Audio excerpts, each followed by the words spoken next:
Yo, what is up guys, how are we all doing today? It is Fanfic Reader here, and today we are carrying on with Avengers of Steel Chapter 13.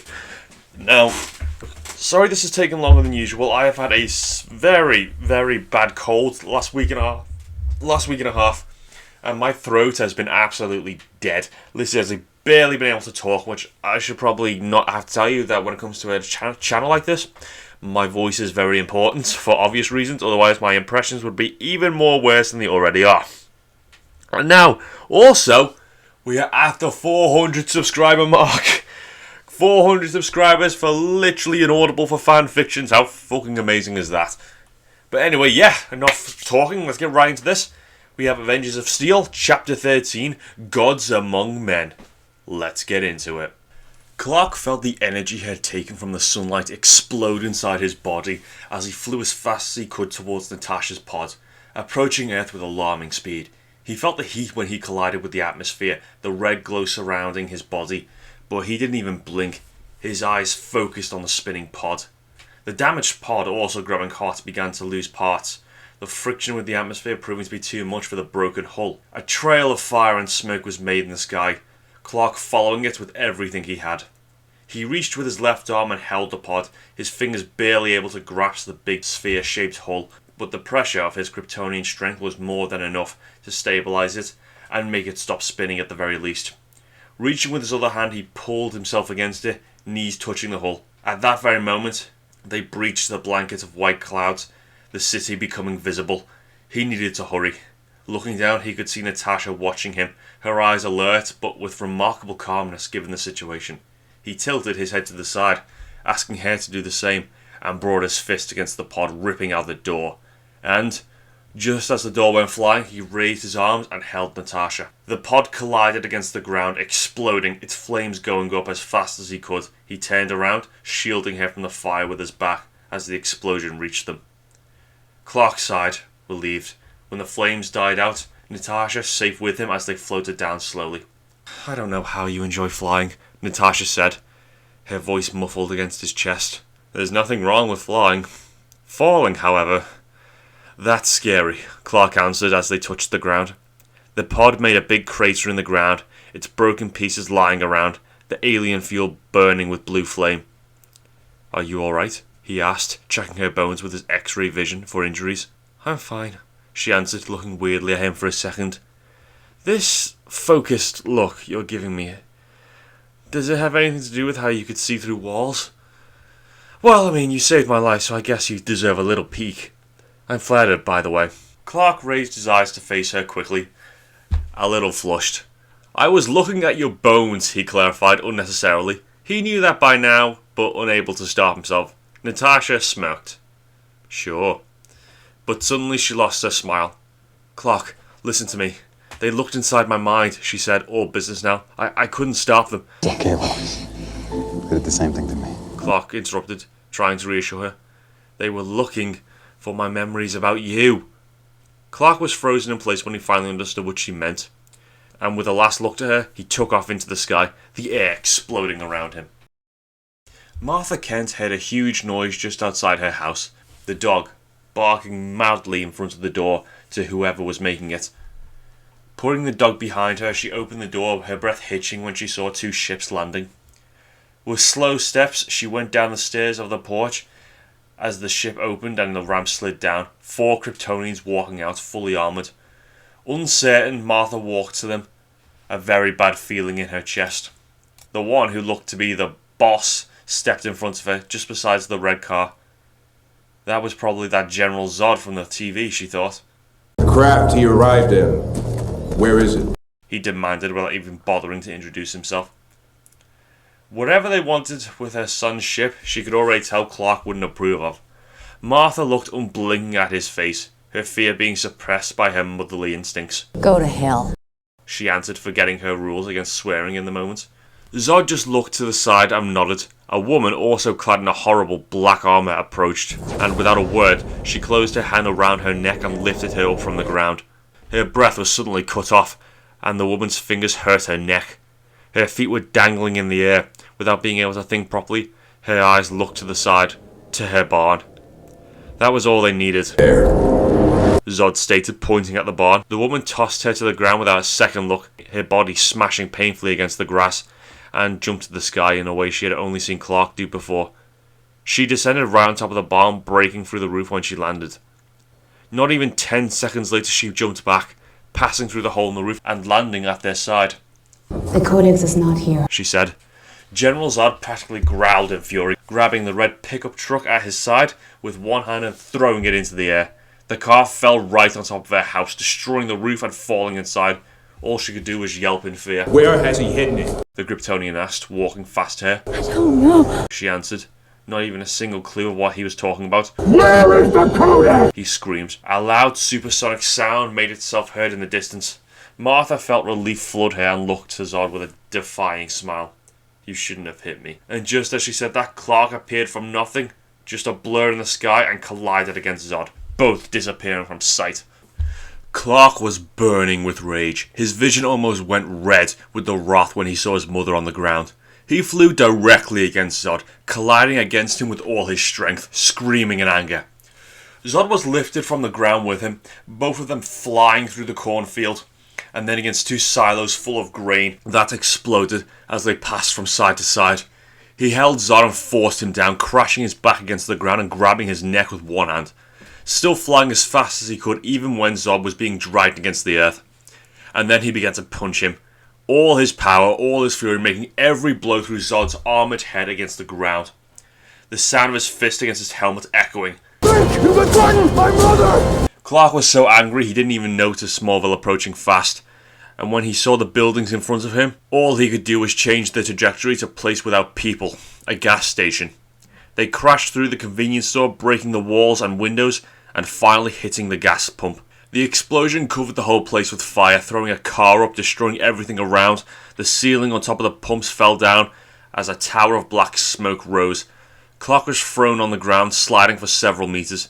The people around, luckily nobody injured, started to yell and run away. Clark got up, looking at Zod, who was removing his black cape, covered with gasoline and flames, and tossing it to the side. He firmed his steps, apparently dizzy, and took his hand to his head, or more accurately, his helmet. While the thing had protected Zod's head from the blunt of Clark's punches, it hadn't come out of it unscathed. He could hear the electric discharges it was giving, the material switching between black and transparent randomly, probably making it impossible to see through it. Zod grabbed his helmet and pulled it, stretching it like a form of gel, until the whole thing retracted itself back into his armour. Clark smiled as he looked at Zod's stunned face. Poisonous air wasn't so cool now, was it? What have you done to me? He demanded, his eyes unfocused, Earth's atmosphere flushing Krypton's air out of him and making the powers he gained from the sun hit him with all their strength. My parents taught me to hone my senses, Zod. Clark answered, walking to him, seeing Zod fall down on his knees in pain. Focus on just what I wanted to see. Zod tried to get up, only to fall down, grunting in pain, completely incapable of doing anything besides laying on the ground in agony. Without your helmet, you're getting everything. And it hurts, doesn't it? Clark completed, feeling a sadistic satisfaction in seeing the man who hurt his mother twitching on the floor because of the pain. Before he could do anything else, however, he heard the engine of a Kryptonian ship arriving, floating just in front of him, and without giving him time to do anything, it fired on him, blue energy hitting him right in his chest and sending him against a car. He groaned in pain, the blue energy burning his skin as it dissipated in his skin suit. And while he was on the ground, two Kryptonians got out of the ship, helping Zod up and dragging him back inside. Him fighting it every step of the way while he looked at Clark with a murderous expression. Clark only watched as they took off slowly, and then accelerated to the sky, retreating, but before he could commemorate anything, he heard scared voices on the street, people running, doors closing. Two Kryptonians were coming in his direction from the other end of the street, walking slowly. A woman and a huge man. The woman he knew, it was Fiora, and the man was Nam-Ek. If the information his father gave him was correct, a behemoth of a man even back on Krypton. This was far from over. General Thaddeus Thunderbolt Ross checked the window from his helicopter. Seeing the line of helicopters flying fast side by side, he raised his head, looking at the soldiers sharing the space with him, all fully armed, all with nervous expressions on their faces. Being a general and way past youth, it wasn't normal for General Ross to join in a field mission like this, but those were unusual circumstances. Not only had he experience in leading men in said unusual circumstances, like when he was hunting the Hulk, he was the closest officer in place when the aliens descended on the small town, and now it was up to him and his men to do something about it. He pressed the button on his radio. All players, this is Guardian. I am Airborne Mission Commander. They are extremely dangerous, and we have been authorized to use deadly force. He could hear the piercing sound of jets passing close to them, flying towards the aliens. Roger, Guardian there, inbound to target. Came the response from the pilots. Ross controlled himself not to breathe deeply. His men were already tense as it is, they didn't need to see their commander afraid as well. He was pretty sure they were all thinking about the Battle of New York and how close they were to being defeated, only to be saved by a group of rogue individuals, the Hulk among them. He still couldn't believe how the world that had come to pass. He was a soldier. It was his job to protect his country and the people in it. But how exactly do you lead men against aliens and gods? How could normal humans stand up against that? The simple and to the point answer was that they couldn't. There were things out there that his soldiers didn't stand a chance against, threats so big that not even the best warriors in his army could face them. That was why they tried to replicate the super soldier serum. That was why he tried so badly to bring the Hulk under his command. Because he recognized that they needed monsters to fight monsters. Weapons like the Hulk, like Stark's suit, like Captain America. Nukes to be pointed and fired upon their enemies, but, like any good weapon, they only had a use when they could be controlled. And despite what S.H.I.E.L.D. might think, the Avengers were anything but controlled. Something would have to be done about that in the future. But that would have to wait now. Because since they didn't have proper weapons against these aliens, men would have to do. He hoped that was enough. Clark swallowed, his mouth dry, as he looked towards the Kryptonians. The people of the town, those who still hadn't locked themselves up in their homes, were running scared, looking for shelter. This was really happening. There was no stopping now. He tried to control his fear, remembering his father's words. But his heart was still beating fast. How could it be any different? He knew that the safety of these people were in his hands. He was the only one capable of stopping them, and he didn't have a clue if he really could do it. They were fully trained soldiers, experienced, equipped, and in greater numbers. He was raised on a farm, and right now he was the only thing between them and the complete extinction of the human race. No pressure. He closed his hands into a fist, contracting his muscles, preparing himself. He could see Fiora doing the same. They walked a few more steps and then stopped, staring at each other. A pair of murderous blue eyes looking at a pair of tense eyes. That's when he heard the sound of jets crossing the sky in their direction. He had a split second to move when a machine gun started to roar, the bullet hitting the ground behind him with extreme force. Dashing out of the way, he flew fast to the side, escaping their aim, breaking the roof of a house when his leg crashed against it. Fiora was quick to do the same, becoming a black blur and disappearing.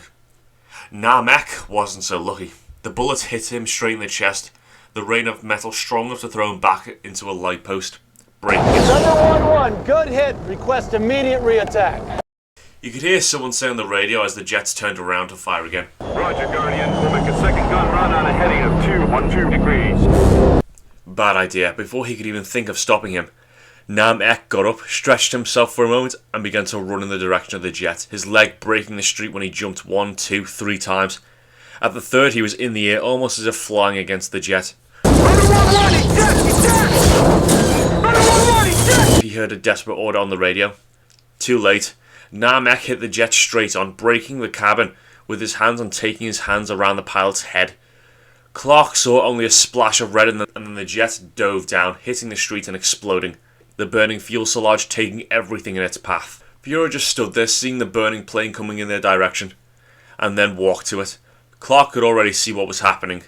Like Namek, she jumped, crossing the flames as she rose in the air, arms open and her black cape flapping in the air. "I have a bogey incoming." Clark heard the pilot yell, and Fiora appeared in front of him. Oh shit. At that very moment she was about to make contact, Clark appeared out of nowhere and collided against her body in the air. They flew without direction. She was fighting him every inch of the way. He couldn't keep himself up, beginning to drop fast. He could only make the effort to avoid any people in his way. They broke the roof of the IHOP, falling inside like a meteor. Tables and the very ground breaking, but no people, he checked, relieved. He got up fast, looking around, seeing his old friend Pete hiding behind the counter. And then, before he could blink, Fiora's fist hit his stomach, tossing him against the wall. He was winded for a second, but he dashed out to the front, punching only to see Fiora dodge him quite easily. She retracted her breather and looked at him. You are weak, son of L. Unsure of yourself. Clark attacked her, throwing a punch after punch, seeing none of them connect. Fiora just blocked him, as if she was doing the easiest thing in the world, and then retaliated, hitting him in the jaw with a powerful blow that sent him flying against the wall. The ground breaking. He groaned, the unusual experience of feeling pain keeping him down for a moment. The fact that you possess a sense of morality, and we do not, gives us an evolutionary advantage. Fiora continued, eyeing him as he got up. He flew fast against her, trying to take her by surprise. She just stepped to the side, grabbing his neck and tossing him to the ground with extraordinary strength. And if history has proven anything, she said, holding his cape with both hands and lifting him into the air, only to throw him out of the building. Clark flew across the street, hitting a bank and only stopping when his back collided against the vault door that bended in contact. He almost fell to his knees in pain when Fiora dropped from the ceiling in front of him, looking at him with her emotionless eyes. it is that evolution always wins. Clark was pissed. Screaming in anger, he flew against her, his rage giving him more speed than she could predict, hitting Fiora and throwing her through the wall, against an armoured truck that also couldn't hold her, through the walls of another building and finally tossing her on the street. Flying up, he aimed at her and attacked again, his fist breaking the asphalt when she dodged. So he attacked again, flying against her. When he was about to hit her, he felt Namek holding his legs, grunting, stopping him in the air. He tried to get away, but the immense Kryptonian pulled him and smashed him against the ground. Clark lost his breath, dizzy, only to be raised in the air again and slammed on the asphalt, head first, opening a crater. And then he felt a ridiculously powerful kick on his ribs, throwing him in the air in Fiora's direction, her fist hitting him directly in the face. His vision blacked out for a moment as he fell with his face down. Jesus, exclaimed Steve as he watched Clark fall down on the street. Tony had quite the more colourful vocabulary to describe what he was seeing. He, Steve and Banner were on the Quinjet. Clint was piloting as fast as he could to the field of battle, watching the satellite footage Jarvis was playing on the monitor. What these aliens were doing was incredibly frightening. The speed they were moving, the strength of their blows, their toughness. He had just seen one of them get up after taking a rain of bullets, only to jump up to the sky against the jet and bring it down. And the thing was, Tony didn't know if he was more surprised about that or the fact that he fell down alongside the exploding jet and got up without a scratch. I got word from Natasha, Clint suddenly spoke up. She's fine. She managed to get out of the ship with him. That's excellent, Banner said, as they all breathed a sigh of relief at the first good news of the day. Where is she? She said she got a ride and she's going to meet us there, Clint answered. With that, they looked back at the screen. The Kryptonian woman, Fiora got close from Clark and flipped him up with her foot. He tried to get up, to their relief, showing them that he was not dead yet. Their relief was short-lived, however, because the huge alien dashed against him, his knee hitting his chest, Clark's back breaking the ground for several meters until they stopped. That's when a giant fist came down like a hammer against his chest, opening a crater under him. Stark took his hands to his face, unable to speak, as Fiora ran to them, ready to kick Clark's head. He managed to hold her leg and bring her down, turning at the same time to avoid a huge Kryptonian foot from stepping on him and trying to fly away. They could almost feel Clark's despair as the giant held his cape and pulled him down, his head breaking the ground when they hit. Fiora tried to punch him again, only to be blocked and pulled down again, Clark tossing her against the big one so he could finally fly away, except Fiora was still holding his leg, and the other one managed to jump up after them, bringing them down. The three aliens came down to the ground with a force, breaking everything in their way, rolling with their limbs tangled for several meters. When they stopped, the huge Kryptonian brought both his arms down, trying to smash Clark. He managed to dodge at the last second, only to be held in place by Fiora. Taking his chance, the big alien tried to punch him, but Clark was able to hold his arm. There was a tense few seconds when they couldn't see what was happening, and then two red beams shot out from Clark's eyes, hitting both Kryptonians and sending them back as if burned. I'm seeing this. But I still can't believe it, Steve said, his eyes fixed on the screen. Neither could Tony. They thought Loki was bad, but this was a completely different level of scary. They were like Asgardians on steroids, like small Hulks, but much faster than the big guy and, of course, clear-minded. They made things much, much worse. The Hulk, as frightening as he was, could be outmaneuvered with intelligence. Kryptonians, even as strong as they were probably even more intelligent than humans. Not for the first time since General Zod's threat, Tony felt himself shivering. What was happening in that small city was... He didn't even have the words to describe it. How the hell were they supposed to stop them? "We have soldiers approaching," Clint said, his eyes switching between the footage and the Quinjet's controls. "What is Ross thinking?" Banner exclaimed, seeing the soldiers approach. "They're going to die," Cap said, taking his hand to his face.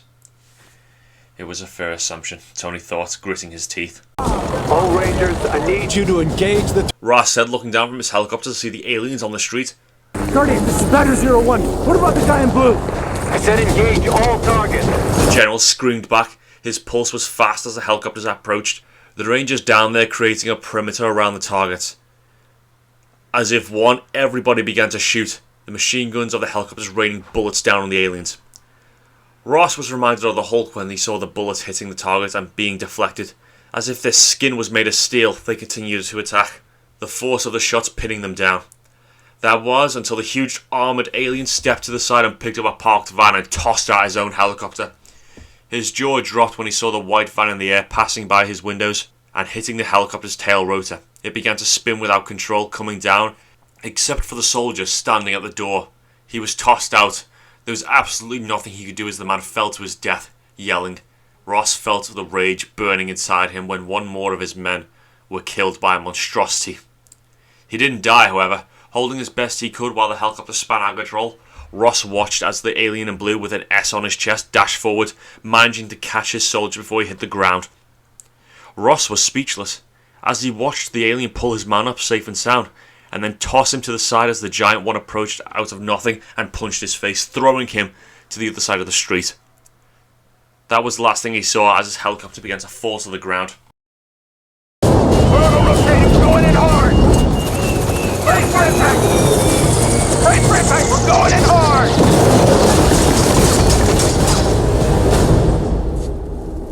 Fallen Angel, Guardian is down. I repeat, Guardian is down. Steve watched in silence as Ross's helicopter crashed on the street. My God, he heard Banner mutter by his side. It didn't blow up, so there was a chance that he was still alive. Unfortunately, there was nothing that he could do for them. Trying not to think about it, he turned his attention to the Rangers approaching Zod's sub-commander, rifles pointed at her. They began to shoot, the bullets hitting off her armour and being deflected, her breather extending back up, covering her face, and she jumped, falling by the soldier's side.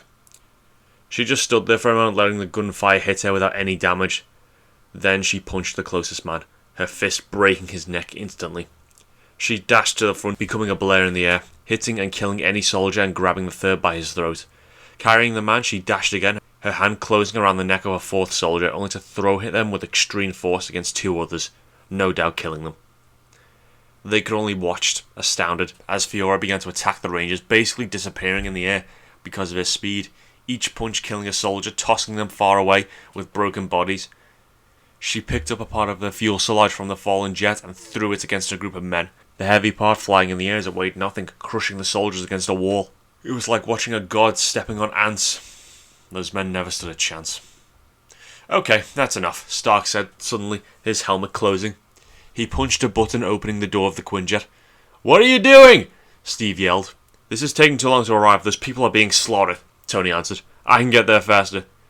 "And then what?" Steve asked, his voice loud so he could be heard over the sound of the wind. "Do you think you can stop them alone?" "I have a better chance than them." He looked back at Steve.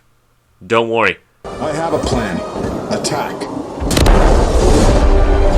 Saying that, to Steve's frustration, he jumped out, his repulsors leaving a trail when he passed the Quinjet, flying much faster. Clark flew against Namek, punching the huge Kryptonian with everything he had, his fists doing nothing. He held both his hands as if in a contest of strength. Clark grunted with effort, actually feeling his hands being overpowered. He jumped up, planning to take the fighter to his field, taking Namek with him. The behemoth just tossed him back, his body making a hole in the ground. and he had to move fast to avoid Nemec's knee coming at him with full force. Clark couldn't believe this. He had never met anyone that was stronger than him, but Namek was. For the first time in his life, he could be physically outclassed. Except that shouldn't be possible. He's been under a yellow sun all his life. His muscles had soaked in the energy since he was a baby, making themselves harder than steel. He was not breathing Krypton's atmosphere, so his powers weren't being stunted like Namek's were. There shouldn't be any reason for him to be weaker than that. You are my son, a member of the House of El. You are more powerful than you can even imagine. When you realize this, you'll see that you don't need to be afraid of anything ever again. Could it be? His father's words played in his mind as he traded blows with Namek. There was no reason for him to be weaker than Namek. He was searching for it, for the cause of such a difference when there shouldn't be any. But there was no reason. He spent so much time around breakable people, maybe it was time, at least for this once, to stop holding back. General Ross groaned in pain as he tried to get free from the fallen helicopter, trying to take off his belt. He managed to do it, sliding out, only to be met with the sight of an entire group of dead troopers on the floor, and an alien woman looking at him. Desperately, he reached for his submachine gun, pointing it at her and firing, as she jumped in the air, landing on the top car in front of him, his bullets doing absolutely nothing against her. When he was out of bullets, he switched to his pistol, aiming at her head, trying to find a weak point. He discharged his weapon against her face. She retracted that breather of hers and looked at him, smiling ironically. He was out of bullets now. At that moment, a sound called their attention, something arriving fast.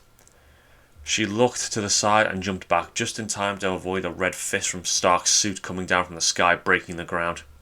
"Why don't you try and pick on someone your own size?" Stark asked. Ross was torn between relief and annoyance. Tony got up and looked at the sub-commander, Jarvis cataloguing everything he could about her, looking for any weakness. He wasn't having much luck. "Has the Asgardian arrived?" Fiora asked, responding to his taunt with one of her own. Stark was both impressed and offended. Without answering, he lifted his hands and fired his repulsor against her, only to see her dodging to the side. He did it again, and again she blurred a few inches to the side, only just enough to let the beams pass by her. Without warning, he flew against her, trying to cut the distance. Maybe that way he could hit her. She just stood there, waiting for him, her blue eyes fixed on his movements. Getting in touching distance of her, Tony fired again, aiming at her head, only to see her move it to the side. With his other hand, he fired against her chest. But before he could connect, she slapped his hand to the side, making the repulsor pass harmlessly at her side. "Jarvis, analyze her patterns," he yelled in his helmet, simply unable to hit her, as she danced within distance, dodging his beams. "Right away, sir." He could see the patterns being mapped in his visor, his AI working fast, trying to deduce from her previous moves what the next one would be. When his targeting glowed, indicating success, he allowed Jarvis to move his armor to the exact spot. His repulsor hit her right in the face. And nothing happened. She didn't move an inch. It was like the repulsor wasn't anything more than a breeze. It did, however, call her attention. He had hit her, so she retaliated. With one blow against his chest, Tony was sent flying against a car, folding the metal when it hit. "Contusions detected, sir." "Really?" Getting up, he rose to the sky, trying to get distance between them. Clearly, close quarters combat wasn't getting him anywhere. Confirming that Ross had taken the right approach and disappeared from there, he raised his arm and fired his tank missile against her. She didn't even try to dodge. The entire street was engulfed in flames. He scanned the field for her, only to lose his breath when she appeared from the flames right in front of his face, jumping from the ground all the way to where he was. Her armoured body smashed against his own, and he felt a hand grab his. His repulsors were no match for her strength, and she sent him back down into the ground. And then, before he could even have a chance to do anything, she was on top of him. He took a punch to the side of his head, his helmet almost flying off, only to be stopped by another punch coming in the opposite direction. "Jarvis, read her movements!" he yelled as she hit him again. "Sir, Jarvis couldn't complete what he was about to say, because she hit him again, throwing him on the ground. "I can't predict." Her hands grabbed his, and he felt the metal bending under his fingers. "Critical damage to right arm, sir," Jarvis stated. He tried to pull his arm back, only to feel a blow to the leg. "Critical damage in left leg, sir." Tony kneeled down with an unresponsive leg, and pointed the repulsor of his left hand to her, only to see her countering the beam with her hand, grabbing his own. "Critical damage to left hand, sir." "Shut up, Jarvis!" Boom! He was sent flying when she hit his head again, and he got his wish, feeling the visor going black as Jarvis rebooted. He rolled on the ground, trying to stop bouncing on the asphalt, only to be kicked again, her foot bending the metal on his chest, enough for him to feel it on his own body. "You still think you are my equal, human?" Fiora asked, her foot pressing him against the ground like he had a mountain on top of him. He would have answered with a quip if he could talk, but sadly that wasn't possible. He could just move his one functioning arm against her, trying to force her out, while she was continuing to smash his armor. "Reboot complete," Jarvis announced, his voice as tranquil as if he was announcing tea time. "Put everything you've got into the uni-beam!" He forced himself to yell under the crushing foot.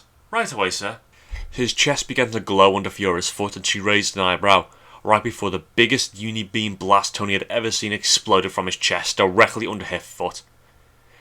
The blast tossed her into the sky, giving Tony a chance to breathe, hope blossoming in him. And then she flipped in the sky with amazing grace and landed back on the ground, completely unscathed. Well, now he was well and truly fucked, wasn't he? At the exact same moment, as if a divine providence was working with him, Tony heard the engines of a Quinjet and its machine guns. The bullets hit Fiora, pinning her in place, as the Quinjet turned, and then Captain America jumped from it, his body behind his shield right on top of Fiora. The shield hit her, the vibranium properties deflecting all the strength of the blowback, sending her a few meters behind while Cap landed on the street. Without waiting for her to think, Steve ran towards her, hitting her with everything he had, his movements incredibly graceful and deadly. "Jarvis, try and restore what you can," he ordered, trying to get back in the fight. Steve was moving as fast as he could, hitting as hard as he could. He had seen what Fiora did to Stark, and he wasn't stupid enough to think the serum made his body any more resilient than that armor. So he was prepared to defend himself with his shield when she attacked. But she didn't. No, she was just dodging, her movements graceful, his fists hitting the air every time. He had tried to hit her with his shield, jumping, kicking, even tried to headbutt her once. It never connected, she was just too fast. He stopped for a moment, looking at her. She just looked back, smiling, waiting for him. She was playing with him. Worse than Loki did in Germany. "Cap, down!" He heard Tony yell and did as he asked. A single red laser passed right where he was, hitting Fiora right in the face. He could see her eyes, following the red light, completely unconcerned. And in any moment she attempted to dodge or block it, even though he knew very well she could have. Tony had to know this, so the only explanation is that it was a distraction. As fast as he could, Steve threw his shield at her face, pulling all his strength in the attack. The shield flew, becoming a blur, only to be caught by her hand. For the first time, she actually looked impressed. "Vibranium?" she asked, studying the shield. "One of the most versatile metals in the universe. And you use it to make a shield? Primitives." Steve didn't have a chance to say anything because Clint brought the Quinjet back at that moment, shooting at her. Fiora raised the shield, blocking the bullets to the side, almost as if interested in seeing the metal in action. And then she looked at him, smiling. He understood what she was about to do at the exact same time. "Clint, get out of there!" he screamed. Fiora twisted her entire body as graceful as a gymnast and threw the vibranium shield at the Quinjet. The shield did it with such strength that the shield almost teleported itself to its target, the familiar sound of metal echoing in the air. The Quinjet's wing was simply cut off from the jet as the vibranium shield turned into a spinning saw and slashed it. Fire and sparks rose when she hit it, black smoke going up to the sky as the Quinjet began to fall down. Steve and Tony could only look as the jet crashed on the street, luckily not blowing up, but hard enough to hurt whoever was inside. Fiora looked at him. "Actually, I think I can see the appeal now," she said. At the moment she said that, there was a huge roar from Quinjet. The Hulk had awakened. Clark clashed against Namek with all his power, the blow creating shockwaves in the air, hovering over the ground. Faster than Namek could move, he punched the giant's face, letting all his power connect to the blow, for once not holding himself back. Namek grunted in pain, turning his head to the side so Clark hit him again with the other, and the third, and the fourth. He was moving so fast that Namek couldn't even predict his attacks anymore. The soldiers were firing upon him non-stop, the bullets ricocheting away as Clark dashed to Namek, grabbing him from behind, flying him up, carrying the big Kryptonian with him all the way to the sky, and then he released him, hitting him with a powerful punch. Namek was sent flying in the distance, colliding against a stopped train, a huge explosion following it. Fiora, ignoring the battered man that was escaping the crash, looked at the big green monster that emerged from the fallen jet, studying it. She had seen the footage of it fighting, already knowing that it had a great deal of physical strength. Not much more intelligence than an animal, though. As if to prove this, the beast roared, trying to intimidate her, the foolish thing. She just watched as it ripped the other wing from the fallen jet and tossed it towards her. Fiora didn't even move, letting the wing break itself against her. Seeing this, the green beast started to run in her direction, always roaring, its huge muscular arms ready to attack her. She just waited. When it was right in front of her, it tried to punch her. She was right, it did have a great deal of strength, more than she would think possible on a human, enhanced or not, but it wasn't nearly fast enough to touch her. Turning her body, she allowed the big fist to pass close by her. Jumping to reach its head, Fiora kicked with her Kryptonian strength. The beast was sent flying against the vehicle, its huge body smashing it to bits. Would it get up? She had her answer when the vehicle was sent flying in her direction.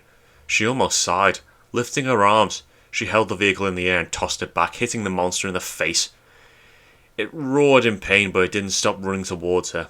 She would have to teach it a lesson.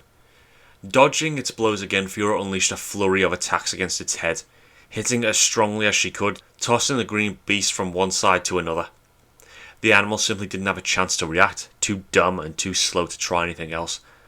Fiora's limbs becoming blurs in the air as she attacked. Dumb as it may be, the beast was resistant. No matter how much Fiora hit, it just wouldn't go down. With a powerful roar, it brought its arms against the ground. An incredibly powerful blow opening a huge hole in the street that continued all the way to the buildings. The whole place seemed to shake. Fiora almost lost her balance, dodging the punch at the last second. It was dumb and slow, but it was apparently getting stronger by the minute. What were its limits? She would very much like to know. But in the end, it was irrelevant. Dodging again, she jumped and kicked its head one more time, throwing the beast against its companions. Before it could get up, she reached for her black knife. It might heal indefinitely and get stronger as it became enraged, but Fiora doubted it could survive without a head. She looked at the pitiful bunch of warriors in front of her, an armoured man broken and useless out of its shell, a soldier who didn't have the strength necessary to protect his people, and an archer? As difficult as it was to believe, and the mindless beast no more than a big animal. These were the Avengers that defeated Loki? Maybe Asgardians were just as pathetic then. Fiora pointed the knife at them. A good death has its own reward, She announced, willing to at least let them die as warriors. She held their stare, waiting for them to position themselves, the three of them getting up and preparing for an attack. She contracted her muscles, ready to dash against them and end this. At that instant, she heard a supersonic noise and felt the strongest hit she'd ever taken. Clark's fist connected against the back of Fiora's head. It was so brutal that she was almost buried in the asphalt. It had to be. If he wanted to break her helmet like he did with Zod, turning in the air, he landed, his feet breaking the ground as he stopped. He looked around, seeing the scene of destruction everywhere, dead soldiers, broken cars, destroyed houses. The Avengers, thankfully alive, were looking at him, eyes wide. He turned to Fiora, his expression severe. She was getting up. Groaning in pain, her helmet broken like Zod's. She looked at him defiantly. For every human you save, we will kill 1,000,000 more. And then the sensory overload became too much for her as the engine of a jet approached. You will listen to me. Take cover, Clark heard Natasha saying at the radio. The Avengers minus the Hulk ran from there, taking as much distance as they could. Right in the moment Natasha fired a missile. Before he could see it hit, however, Clark heard something else and looked to the side. There was a train in the sky. He was so surprised that instead of moving, he tried to stop it. It didn't work so well. The train fell hard on top of him, throwing him inside a building. Even under it, however, Clark could hear the missile hitting its target. All clear. Alpha team, sit rep. Alpha team, do you copy? Alpha team. The soldiers approached the building carefully, weapons raised, looking without blinking at the broken train inside of it. With slow steps, sweat running down their faces, they got closer. The train moved. They stopped, immediately, ready to retreat. Clark got out from under the train, tired, looking at the soldiers. All the weapons pointed at him, but nobody was firing. He looked at them for a moment, studying their faces. They were scared. They were apprehensive. But they weren't looking at him as if he was an enemy. Tentatively, he began to walk. Very slowly. Still, no one shot him. They were just looking at him, watching Clark approach. And then they began to lower their weapons, opening space so that he could pass in the middle of them. There was awe in their eyes. Fear too, yes. But they weren't seeing him as a threat. They were gazing at him with respect. He got out to the street, all eyes on him, the Avengers arriving, Captain America in the front. He looked at him and nodded, then looked at the soldiers around them. This man is not our enemy, he announced. The Avengers behind him agreeing. Clark returned with a nod. Thank you, Colonel. See you back at the helicarrier, he said. Clark nodded again, and flew to the sky. Zod and his soldiers walked to the Black Zero's bridge, their faces showing exactly how frustrated with the situation they were. Jax looked at them, surprised. What happened down there? He asked. He exposed a temporary weakness. Zod summarized, not in the mood to talk. It is of little consequence. Jax retorted. Because I have located the Codex. Every eye in the room turned to him, the good news filling them with energy. It was never in the capsule. Jor-El took the Codex, the DNA of 1 billion people. Then he bonded it within his son's individual cells. All of Krypton's heirs, living, hidden in one refugee's body. Zod stared at Jax-O for a moment, and then turned, looking at Earth from the window's viewpoint. Does Kal-El need to be alive for us to extract the Codex from his cells? He asked, to the sun shining in his face. Jurax was thinking for a second. No. General Zod kept staring at the big world in front of him, all his desire to have it burning within him. Release the world engine.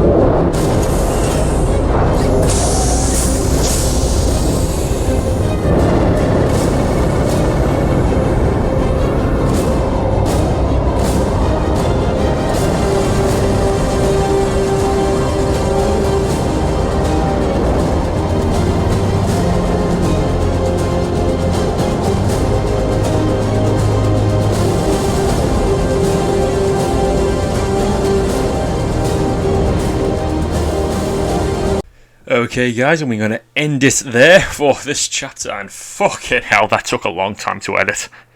I don't need to tell you that trying to edit a fight scene in this is very, very tricky, and at some point I just gave up and went back to the way I usually do it. You know, it's fan fiction, use your imagination for most of this anyway.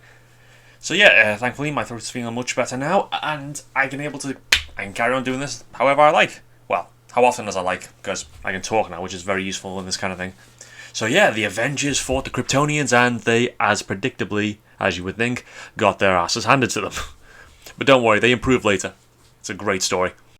So yeah, please let me know what you thought about this chapter in the comments down below. If you want me to read any other fanfictions, or attempt to read any other fanfictions, let me also know in the comments down below. It's been Fanfic Reader here. Please like, subscribe, and I'll see you all in the next chapter.